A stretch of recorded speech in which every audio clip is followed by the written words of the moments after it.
আসসালামু আলাইকুম। সবাই কেমন আছেন? আলহামদুলিল্লাহ ভালো আছি। আমি আজকে খুদের বাটা রান্না করতেছি আর ভর্তা বানাইছি পোলার জন্য খুদ দিয়া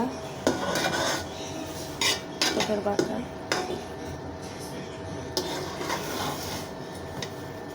খুদের বাটাটা হয়ে গেছে, আমি একটু কমে বসে রাখবো।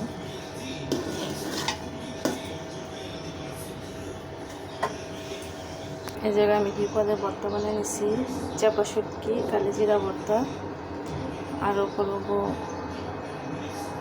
ডালের ভর্তাটা করে নেব। আমার খুদের বাটাটা হয়ে গেছে,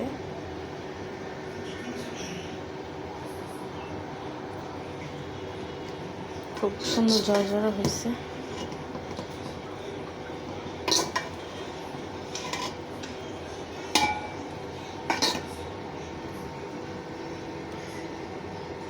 ডিম দিয়া খুদের বাঁকাটা হয়ে গেছে। ডিম দিয়ে ডালটা বুটের ডালটা রান্না করছি, তা বানাইছি। ভিডিওটা এই পর্যন্তই। ভালো লাগলে লাইক কমেন্ট শেয়ার করবেন। আল্লাহ হাফেজ।